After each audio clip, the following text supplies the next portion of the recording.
Good day, strategy gamers, and welcome back to another episode of our Let's Play Next War Poland tournament scenario.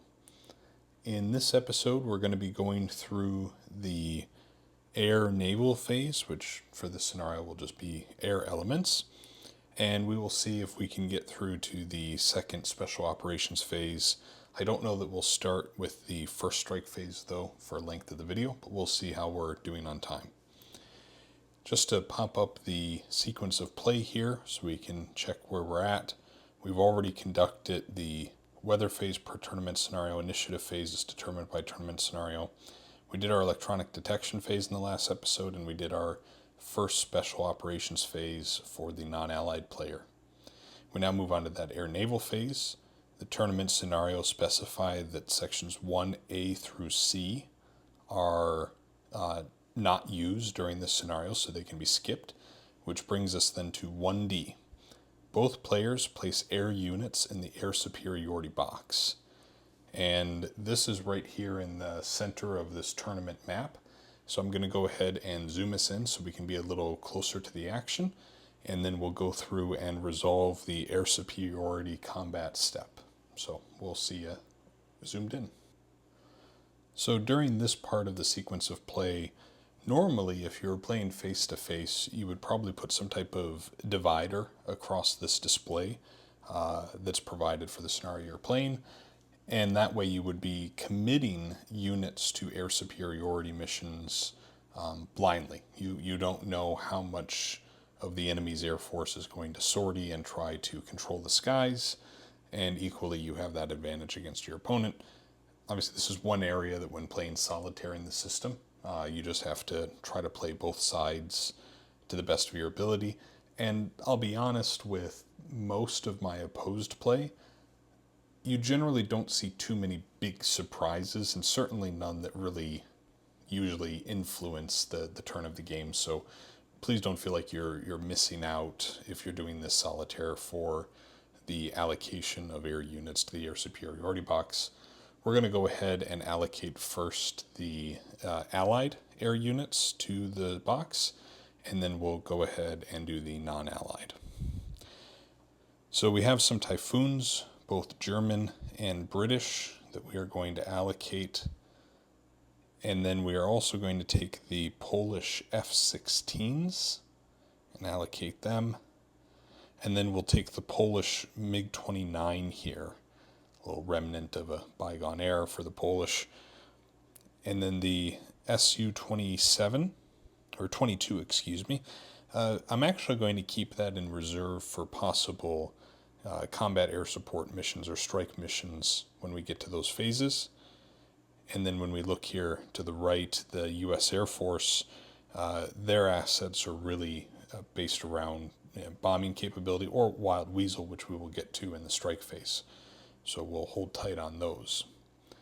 When we look at the non-allied player, they're going to commit their MiG-29s. So we got a few of those here. We also have Belarusian MiG-29. And then we're going to put in the Su-27. We will also put in the MiG, is that 21? 31. And the others that the non-allied player has, we will reserve for combat air support missions or strike missions in later phases. So we see that the allies are outnumbered by one airframe. And what will happen is that when we start to pair up for air-to-air combat, the non-allied player will be able to have that extra airframe, although I should clarify, these are probably representing squadron levels, but that type of airframe will be allocated in additional support to one of the dogfights. Or again, dogfight, I shouldn't use specific terms like that because they have meaning in the game.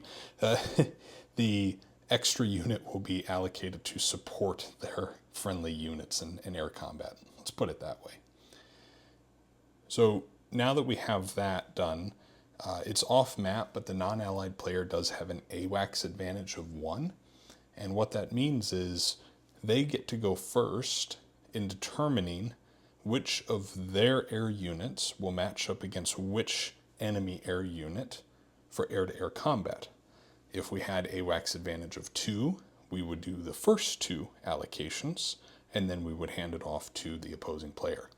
But since we only have AWACS advantage 1, we're just going to choose one matchup. There are a lot of different strategies and tactics you can use when you're thinking about how to match up these air units.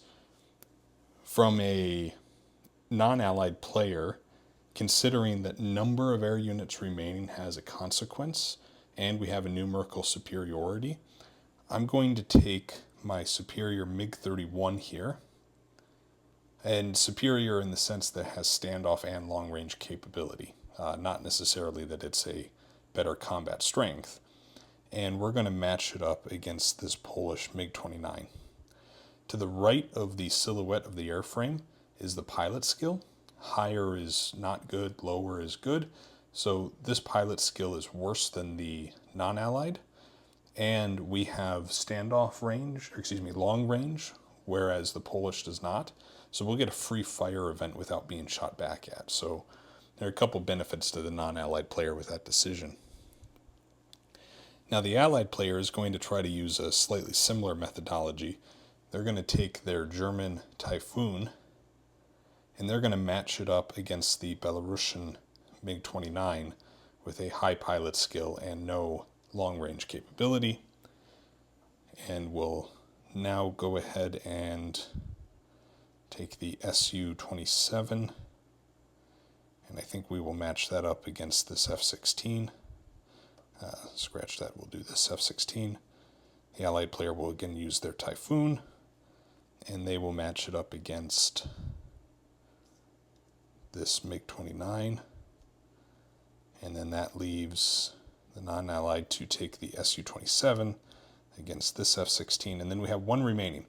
And we could leave this unit off to the side, and one of the benefits of doing that is when determining the level of air superiority that one side has, or if it's contested air superiority in the game turn, is by the ratio of surviving air units in the air superiority box.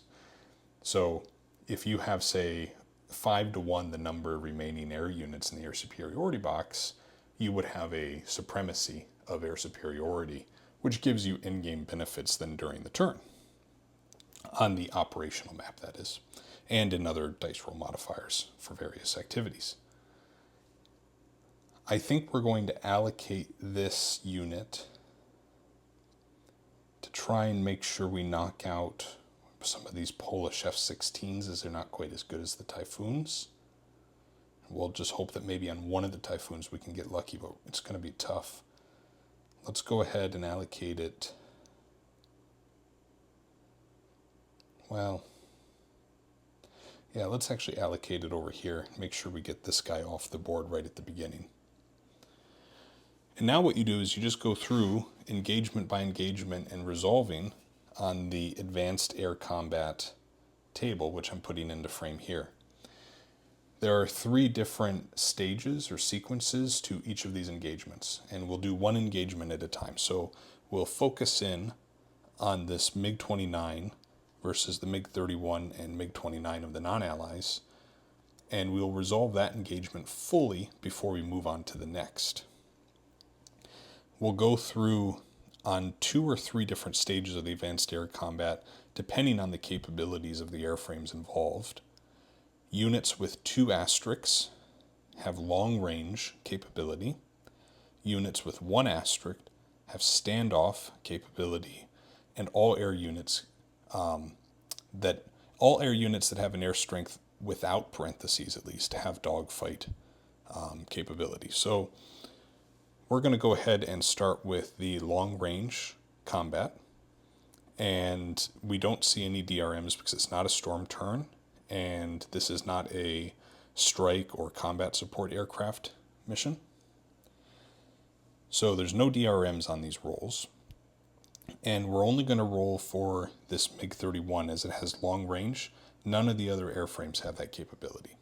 So we get a free shot with this guy against the Polish MiG-29. We compare the strength of our air combat value, 3 to 4, So we have a -1, so that's less favorable to us. As you can see, we want low die rolls here, and there are less possibilities for an advantageous result. And again, no DRMs. So we're going to go ahead and roll the dice for long range combat. An 8, nothing happens. Now next we'll do the standoff combat. And here we look through and there are not any, well, there actually is a DRM. So we have a DRM, nope, they're all NATO. Never mind, no DRMs. We'll have one when we get to the Belarusians. But anyways, no DRMs here. And this all occurs simultaneously. So the Polish will get a chance to shoot, and the non-allied Russians will get a chance to shoot from each airframe. We'll resolve the non-allied first, and we'll start with this MiG-29. So a 4-4 is just on the 0 column, and we'll roll that one first from a Russian perspective. Again, an 8, so that gives us nothing. We'll now roll for the Russian 3-4, so again we're on the -1 column. A 6, getting a little better in the roll, but that still gives us no result. The Polish now finally get to fire back, and because they're engaged against 2 different opponents, they can choose which they want to target. They're going to go after the MiG-31 because they have a air strength superiority over them of 1, so they get to roll on the +1 column. So let's see what result we get here. Ooh, that's interesting. So we get a 1 on the +1, which is a damaged and aborted. Okay. So in that case, this guy flips to his damage side, and then I'm going to move him off screen here, but he's going to go into the Russian aborted box. And he will be unavailable, most likely, statistically, most likely, during the next air combat. We will see, though. This now leaves these 2 remaining air units to still duke it out in dogfight. Now in dogfight, we do have DRMs for pilot skill. So the Polish will have a +1 DRM and the Russians will have a -1 DRM. And there are no other DRMs applicable. Because the Russians have the better pilot skill, they will fire first. And in dogfight, there's not simultaneous resolution. So it's possible here for this Russian air unit to destroy the Polish air unit and not take any return fire. So we are on the 0 column with a -1 DRM. A 5 becomes a 4, which results in AD/D. Now, because we're in the dogfight mode, we don't get advantage. Instead, we get target is damaged, which is 1 step loss. They do not abort, though, so they stay in the mission and they can still fire back. But now they're firing back with these new attributes. So they're going to be firing on the -2 column with a +2 DRM. And just looking at it, they need to get a 0. That's the only thing that can get them a positive result here. They did not get a 0. So in this case, both units then survive, even though this one did take damage, and they stay in the air superiority box. We're just going to move them a little bit to the side there. Now we go through and we just repeat this process for each of the air engagements, and for the sake of time video, I'm going to go through just a little faster in these next ones. Typhoon at long range, no DRM on the 0 column. Oh, that fell out. We're going to re-roll that. A 9, nothing. Now we do the standoff. So again, 0 columns for both. We're going to do the German one first. A 4 on 0 is an advantage/damaged. Because we're in standoff, this means that they have advantage when we get to dogfight. That means that they will get to roll first in dogfight. Now we roll for the Belarusian. And we do have a DRM for being non-NATO, Japan, Russian, or PRC. So there's a +1 DRM on this roll on the 0 column. 5 is a 6, and that DRM ultimately impacted the outcome. Now we go to dogfight. The German Typhoon will get to roll first, and pilot skill is a -1 DRM. 3 becomes a 2 on the 0 column, which gives us an aborted. So we don't actually do any damage to the enemy unit, but it does go to the enemy's aborted box.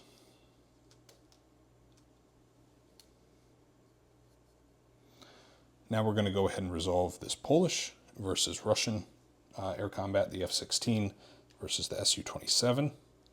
Not going so good for the non-allied players so far. And we're going to resolve the standoff simultaneously. We'll do the Russian first. They're on the +1 column. Rolled a 7. That's not going to give them any luck. Now we'll look at the Polish, who are on the -1 column. A 7 is, again, no good. Pilot skill is equal. So in this case, I think it defaults to the Russian player as they had done that assignment, I think. I might have a go back on that, but for the sake of time, we're going to keep going. I can't remember exactly who goes first with equal pilot skill. And also AWACS might come into it, and since the Russians have AWACS advantage, we'll have the Su-27 go first for dogfight. No DRM because no pilot skill value. So that's a 1 on the +1 column. That results in a damaged and aborted. So this Polish air unit now goes to the aborted box and flips over to its reduced strength. I'll validate that sequence off camera later, but I think that's correct procedure. Now we go to the British Typhoon against the Russian MiG-29. We do long-range combat. This is on the 0 column. A 3. So that gets an aborted. So this Russian MiG-29 doesn't even get to shoot back, and it just goes straight to the aborted box. Now we have this Russian Su-27 against this F-16. Both are firing at standoff range. We'll do the Russian first on the +1. Nothing happens there. And then we'll do the Polish on the -1 with no DRM. Nothing happens there.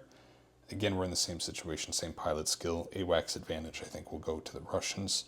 So the Su-27 will fire first in dogfight with a -1 DRM on the +1 column. 7 becomes a 6, which is advantage and damaged. So the F-16 flips over, and it's now rolling on the -3 with no DRM. So it needs a 0 or 1 to have any positive impact here. And we get the 1. My goodness. So let me just check that. Yep, we get a damaged result against the Russian Su-27. It doesn't go aborted, but it does flip to its reduced strength. So that resolves the air superiority combat resolution in the air-naval phase.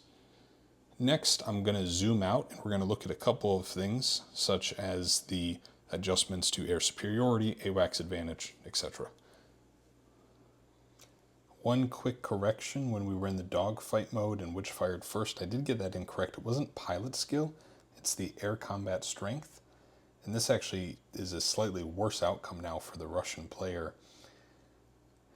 When they're the same strength, they both fire, and that means the Polish unit would have had a higher air strength, which would have moved it over a column. So this Su-27 actually flips to its full strength side, which is nice, but it goes to the aborted box, which is unfortunate because now there are only 2 non-allied air units left after all the air combat. So let's continue on now with the rest of those air updates to tracks. When we look at the order of operations, first we look at air superiority. The Allies have a 2-to-1 advantage in the air superiority box over the non-allied player. So that actually moves air superiority to allied advantage. Now, with that, we do an AWACS shift 1. In the AWACS track, that means that we're going to go to 0. Neither side has an AWACS advantage because the allied player earned that result. And a quick note too, the automatic detection range for aerial reconnaissance. For this given scenario, that's not applicable. Everything has reconnaissance, so we can move past that. The other steps in the air-naval phase are all naval related, so we can move past those. And this brings us now halfway through the first page of the advanced sequence of play. Congratulations, everyone. We are now on the second special operations phase. If it was contested, we would both sides do the special forces operations. But because the non-allied player has initiative, the allied player now gets to resolve their special forces missions. So much like we did in the last video, we're going to go through and resolve those. Just for the sake of the fact that I already have the marker out, I'm just going to use the non-allied one to represent that they're going to go after the detection on the air defense track. And then we're going to use the Polish SOF to go against the SAM. And then the US Special Forces are going to conduct a raid against this HQ up here in this city. So we've got those three different actions to do. Let's first try to resolve the raid against the HQ up in Mariupol. When we look at the chart here, we are in flat terrain, and it's against an HQ, so it's this first column, which means we need a 0 or a 1. When we look at DRMs, we get a -1 DRM because it's in a city. Think of this as the Special Force have more cover and such to not be spotted during the raid. And it's not occupied by another unit that's brigade, regiment, or larger, so there's not another DRM for that. When we look over at the survival rates, we will have a +1 DRM because we're doing a raid, but a -2 because it's US. So we'll get to that in a minute. First, let's try to resolve it successful. So we need a 2 or less because we're a -1 DRM. Let's see how this goes. A 1. We got it. That's great news. So this HQ now is going to rotate that it has... Oops, NATO did not actually take the city, sadly. Or allies did not. So it's rotated. So this represents that it's used one of its attack options, strengths, actions, I think. And it will now only have one further left for this turn. And then we're going to put a strike 1 marker on that HQ to keep track of that. And now we're going to go see if this guy lives. So for that, we need to roll, just to show you the chart again here real quick, normally it's 6 or less, but we do have a -1 DRM because -2 for US Special Forces, but a +1 for raid. So really we need a 7 or better. 2, he lives, and he now goes to the US Use Special Forces box. We'll divert our attention over here to the air defense track. We'll do the Polish raid against the SAM. And for that, we're going to use this very middle column here. We do get a +1 DRM though, because it's against SAM. So we need a 3 or better. See if we keep rolling hot. No, we did not. Now, we also have to roll for survival. Non-US UK allied is a -1, but a raid is +1, so no DRM. We just need a 6 or better to survive. Well, I wish those two rolls would have been flip-flopped. So he survives, but his mission was unsuccessful. And now our per scenario rules, we get our free SOF against air defense track. That will be against the detection. We're rolling in the middle with no DRM, and there's no survival roll. 2. So that is a -1. So the non-allied player's detection is deteriorated by a value of 1. It goes down to 6. So we had 2 successes, one that was not. Overall, 66% success rate. I'll take that in a special operations phase. I think I'm going to stop it here because the strike phases, I wouldn't say they're maybe the longest part of the series rules, but it would take a while, and I don't want to stop halfway through that. And in episode 3, we'll get kicked off with the first strike phase, and we'll see how much stuff we can blow up with cruise missiles and air units, and it'll be a lot of fun. So make sure you tune in for that episode. If you did spot anything that maybe I missed or did incorrectly, such as my mistake there with the air superiority missions, please feel free to leave the comments in the comments section below. Not only for my benefit, as going through this fast while recording, it's easy to miss stuff, but also for other members of the community as they're trying to learn the game. Comment sections are always very helpful to try to find additional advice or clarification on anything that may have been confusing in the video. So, as always, strategy gamers, hoping you have yourselves an excellent day. Bye now.